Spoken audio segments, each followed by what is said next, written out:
Back to Boracay Daily, June 22, Sunday. Dito tayo sa may Nagisa.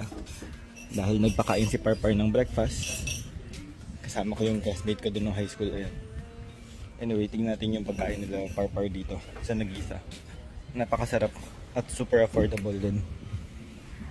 Ayan yung mga Japanese rice, miso soup, kimchi, tamago, gyoza, and then tong kotso curry, isa sa favorite ko. Wala yung vegetable curry, masarap din yung vegetable curry dito, bakit wala kaya sa menu? Dapat nasa menu yun eh. Pero anyway, yan yung mga pagkain nila.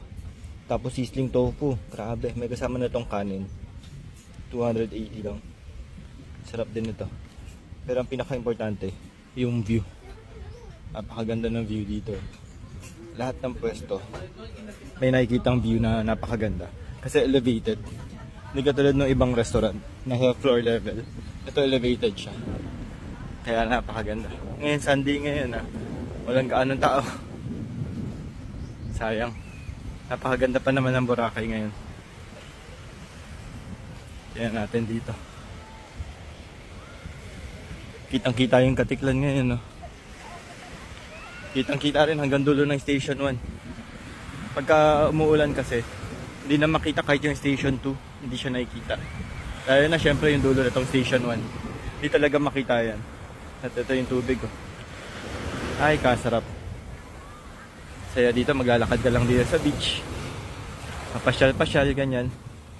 Everyday, ito yung view mo. Yeah. Kaya hindi nakakasawa dito sa Boracay. Kasi paiba-iba rin ang view, paiba-iba rin yung tao, paiba-iba yung weather. Hindi ko alam, may competition pala dito ng volleyball. Dito to sa may Station 3 sa may Angol Beach. Check nyo din to guys, kasi nandito yung cozy Boracay feel. Ayan nyo, puro mabababa lang yung mga building dito. Walang matataas na building. Tapos may mga establishment pa na gawa lang rin sa kahoy. Hindi siya gawa sa semento. Very quiet and peaceful. Tapos syempre, yun na nga, stop over kayo dito sa Nagisa Coffee Shop. Coffee shop? Hindi restaurant. Nakasulat coffee shop. But anyway, Station 3 lang to guys. Tapos pwede nyo na nakarin hanggang dulo na itong Station 3. Para at least narating nyo yung buong Boracay. Anyway, thank you for watching. Bye bye.